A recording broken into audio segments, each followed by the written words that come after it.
Fearless Pioneer. Yo, what is going on, guys? EJ here, bringing another Lord of the Rings Rise to War video. Today, guys, before we get into the video, I want to give a big congratulations to our previous giveaway winner, as you can see on the screen. We sorted him out with some gems. I didn't think about it. He gave me the best idea because the guy didn't have PayPal, so I actually was able to buy him an Apple gift card, and he was able to use that, guys. So from now on, anyone can enter the giveaways because I can just buy you like an Apple gift card or a Google Play gift card. So I will be doing future giveaways in the near future, so make sure to subscribe and like today's video, and let's get into it. So yeah, over the last few weeks now, I've done a few Commander videos, for example, like Gandalf the White and Dane. And I noticed like a lot of people have a lot of tier 3s now and that. If you're unlucky and don't have one yet, I wish you the best of luck and hopefully you can get one real soon. But one that everyone seems to have, a lot of people have, which I also have, is King Aragon. And I get a lot of questions about, yo, EJ, can you please do a video on King Aragon? Show us how you can build him, skill him and stuff like that, and maybe get in a couple of battles and that with him.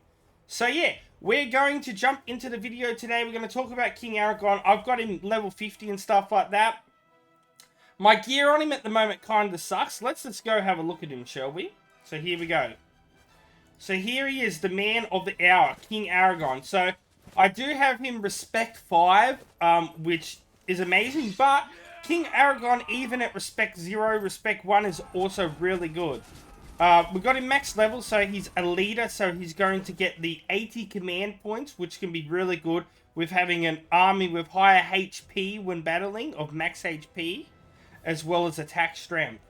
Now, when it comes to equipment, as you can see, this is a pretty fair video in saying that my gear is pretty average. Like, pretty much anybody out there can have the same tier of equipment and level that I have at the moment. Like, that is very achievable. I guess the level 5 refined sword is a little bit harder, but like, even today, if you've been playing at least a full season by now, you have the ability to have some max refined equipment. But yeah, the trick with him, you want to try to get your base might up. Now, 301 at the moment is not super high. Like, usually I have it around about 400 or so with better equipment, but as you can see, I've got quite a few level 50s there, 6 at the moment. I'm working on 2 others. I have used that equipment elsewhere. I don't have a lot of gold equipment. As you can see, I've only got like 1 or 2 gold equipment. Oh, I do have a lot for Dane, but that's a different story. We'll send a video on him. But, even saying so, I have a sword here, which is the cutlass. Another good thing, guys, is to have equipment that is going to not only increase your might, but also the commander's speed and melee attack or defense, or MANISH units, defense or attack. Because the way we're going to be building him in today's video, I'll probably do 2 builds to show you, because he can be built 2 really good ways. But melee and MANISH units are very useful on him. So, as you can see, if you look at his base skills, I have 302 speed, which is really good. It's really fast commander. It's going to help you be able to outspeed your commander and the opponent's commander, and be able to get the damage in the first. So, as you can see, I got this cutlass here, and basically it does some pretty good buffs with might, speed, and army attack melee. And basically, for the first 4 rounds, the commander's physical damage ignores 30% of the target's defense. So, it's all about getting damage in there. The next thing I have is the Scout's Mail, which is not fully max strength or refined yet, but still, it gives some really good buffs when it comes to commander might and speed. This is how I'm getting all my speed buffs. Plus, the first 3 allied units have a 40% chance of avoiding the first instance of damage, which is very useful as well. This would also be a very good armor to use on Boromir, who we just did a video on the other day, who does a lot of dodging. Now, as you can see, this ain't the best, like, helmet or hat or whatever you want to call for Aragorn at the moment. It doesn't really increase boost. It does give a bit of commander speed, and it increases attack range. But every 2 rounds against one enemy, it has a 50% chance of inflicting madness. I wouldn't recommend this. It's just because this is all I've really got at the moment to use on him.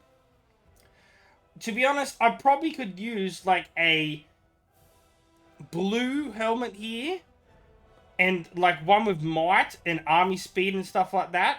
I probably could use like a level 4 strength into that, and it would be better than this purple one at the moment. But that's just what we're working at with the moment. Now the Hifland is a really good one as well. It also not only increases commander's might, but it gives army HP, which is very useful when we're going to be using certain troops like the Catters and stuff like that who have high HP levels. And it also recovers some HP. I don't have much refinement in it, but yeah, that's the equipment I have, guys. It could definitely be improved, but that's what we're dealing with at the moment. Now, let's have a quick look at his skills and show you how I built him. So, the first, if you're Respect 0, you're going to have Enduro, which does damage against 2 enemies. And that hits every 2 rounds. So, like, that will hit on the start of round 3. So, it's after 2 rounds. And then you got Coal of the Week, which is a good one to have a lot of damage in, because it does hit first and quick. And also, Weapons Expertise is really good, because it gives an extra chance of the commander gaining damage. Alyssa, basically, it's just healing. Now, I have maxed in this before, and you can get around 50 to 60,000 healing. Now, I recommend only doing this when really going out doing tiles and stuff like that. Not in PvP. It's not really going to help you. In PvP, we have learned it's all about trying to get as much damage done as soon as possible before the enemy. So yeah. Now, Strider is a very big one. If you Respect 3, you want to max this out immediately, because it's going to increase the stats from your base equipment by 30%. So it's going to increase your base stats up a lot on your equipment, and it bases your base might and stuff up really high. That's why I got really high speed, for example. The sub-skills here are extremely good. We have Precision Blow, which not only just does damage to one commander every one round, but it also gains Pursuit. And then we have Raid, which is really good. It does damage of 240% physical damage, but then 50% chance of doing another 240. So yeah, really good there. A chance of doing 480% physical damage. The next one we have, guys, at Respect 5 is King of Men. So, if this is maxed out for the entire battle, if any Manish units are affected by stun or madness, damage will be reduced by 90%. So, if you're going to come up against, like, Gilgalads, Galadriels, Saurons, Saruman, those who do a lot of stun and madness, this is extremely, really good to reduce damage by an absolute ton. So yeah, I highly recommend putting a lot of points into Aragon King of Men. Like, if I was to do another build, I would take if I wasn't going to do the Manish units, because I am using the Dunedain Bloodline, which increases men's attack +2 and defense +35 during combat. 100%, this is the best skill on King Aragon without absolute doubt. Now, this also, Return of the King, is really good. You can have, I think, up to like 70% extra damage from round 5 onwards, which is usually his battles go for around 8 rounds, so this is really good to have some points in. But at the moment, I don't, just in particular, just because I do want these, because these hit more consistent and hit earlier, and I definitely want all these others maxed first. But yeah, as you can see, we have gone a Manish unit route, because the plus 2.0 and 35 defense makes an absolute huge difference, as you'll see. Alright, so let's go have a look at my troop setup, shall we? Now, if you're Gondor or Rohan, you'll be able to do a way better troop setup, because you're going to be wanting to use your T4 units. So as you can see, guys, I have King Aragon here. Now, I have all Manish units on him, Dunedain, Guardman, and the Catters. Now, the Duna have really decent HP and defense. Remember, this is 100 per command. So, basically, you should be doubling this number. So, as you can see, 39 and 30. So, that's basically going to be like 80 HP. Whereas, these guys have 50. So, it's going to be around the same, which are 97 with the buff. So, as you can see, the HP and defense with the buffs are really good on these guys so far. Now, I've been battling a couple of Rohan people. That's why I got the Guardman in there.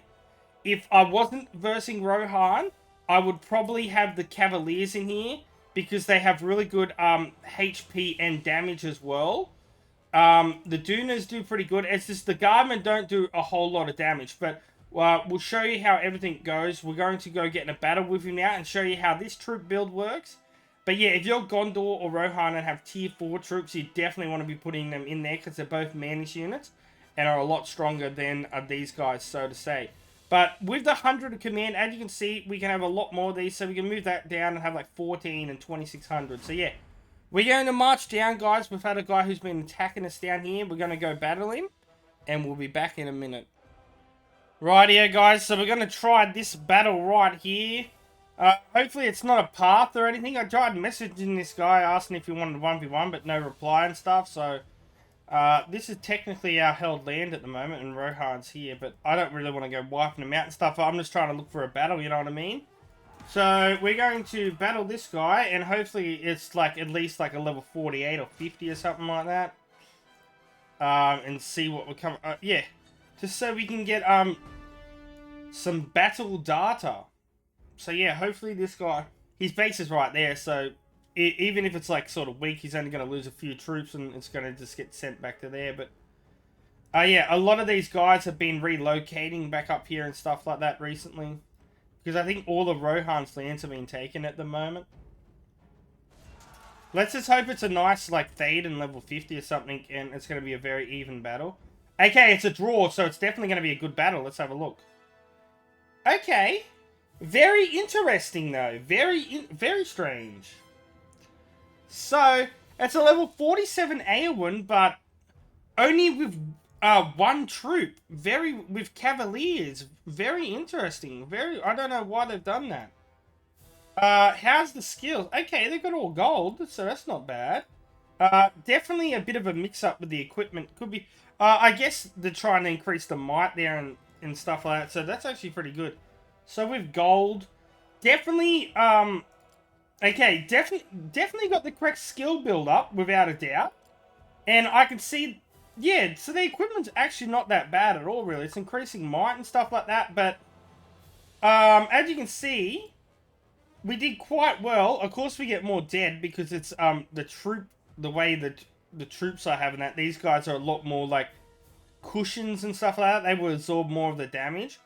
But we did 264,000 when they did 165, but... We were a higher level, of course, and they had a very weird stack there, so that was very odd. But that gives you an idea of the sort of the damage. This sort of damage is going to do around about the 260, 250,000 mark, so it's usually not going to one-shot, but we're going to now show you a different build with him. That's just the build with all men.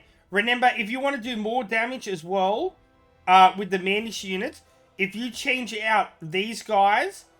For the Cavaliers, you're going to do even higher damage. But these guys are a really good counter because Rohan use a lot of mounted. So I don't want to finish and take his tile or anything. So we're going to recall that army. And we are going to reset up my army and we'll be back in a second and I'll show you the setup. Rightio, guys. So this next setup is a lot more friendly as well for you guys that only Respect 3. We're not even going to touch the Respect 5. So as you can see, it's all just going to be about damage, damage, damage. Just it's how much damage we can do. One thing as well, guys, I realized I didn't put an extra 1 skill point that I had. I just throw it on King of Men. So it just reduces some of your damage if you get stunned or affected by madness. So we've got everything maxed here where we're doing as much damage as possible, as early and as fast as possible. With our troop setup, we are going to be using Cavaliers because of their high damage of 37 to 45 with the buff. Their HP buff and defense. Remember, Manish units do get buff. We are also going to put the tier 4 on there with the Iron Warriors that also do really good damage with high HP and defense as well. So as you can see, it's going to be really high HP and damage as well as defense with these two guys. They're going to have really good HP, defense, and damage. So, this is the setup you want to be doing with Aragon if you want insane absolute damage. So I've just got it reinforced now, guys. But with the troop setups and stuff like that, I believe I usually have around about 13 to 1400 of each. I don't know what the max HP and that's going to be, but these guys are marching in now, so we'll be back in a moment. I'm going to just move up to here and see what we have up here with this army and check it out. Hopefully something a little bit better than the last army that we versed. Right, so now as you can see, as they're reinforced, guys, I have 1350 Cavaliers, 1350 of the Iron Warrior T4. With your T4 here, it is really going to work really well if you've got, if you're Rohan, it's going to be amazing with your Tier 4 right here, your Marshals, the same with Gondor.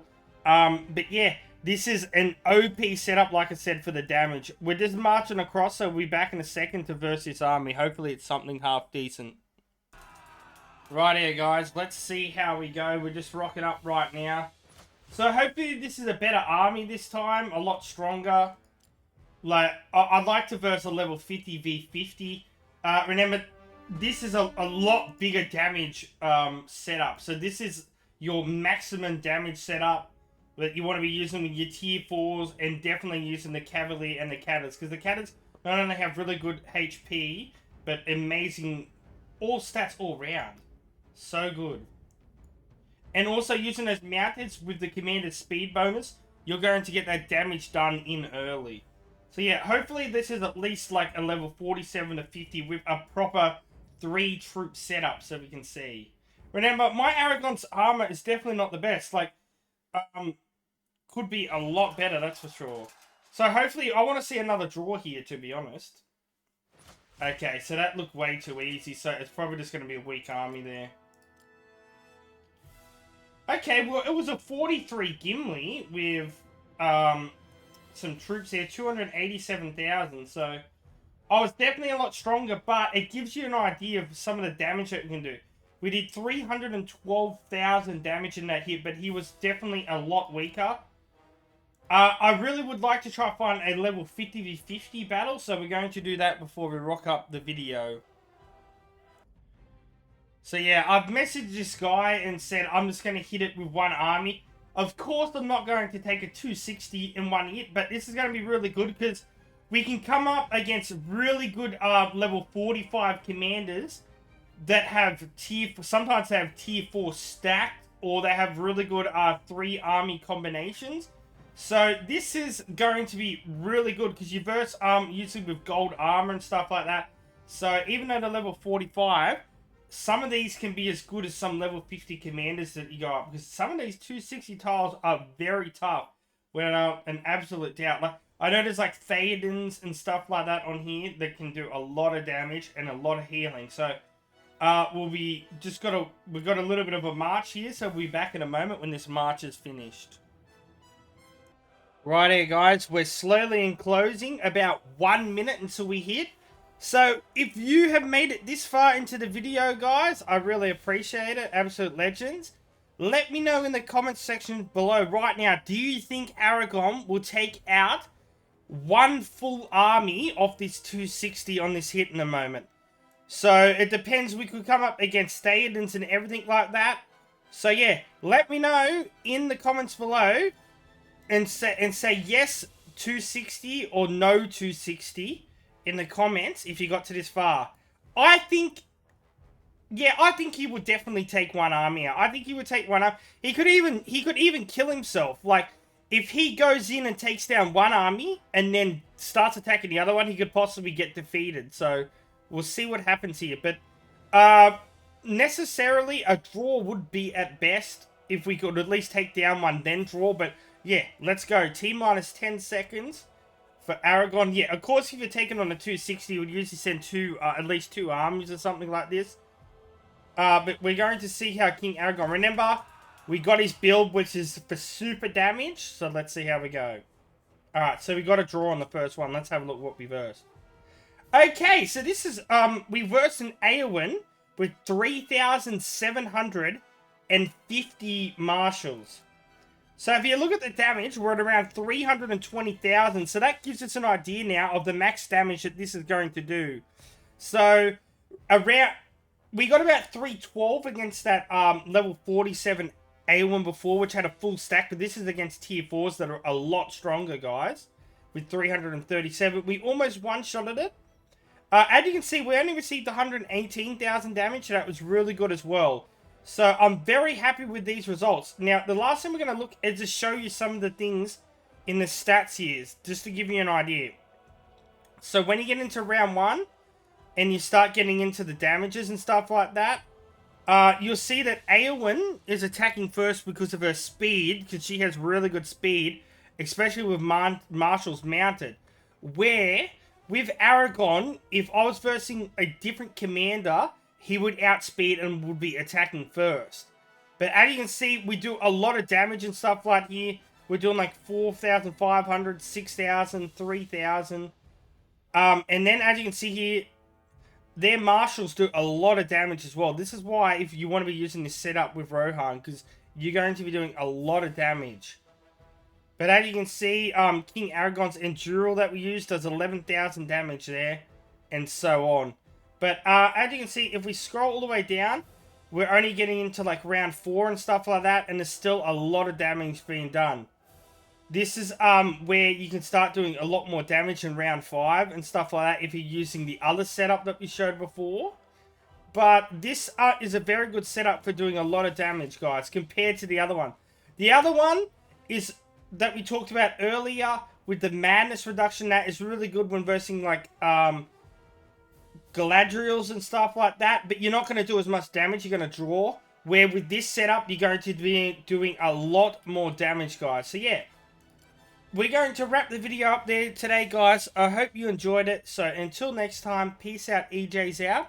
And I'll catch you guys later. See yous. Thousands songs of the EJU.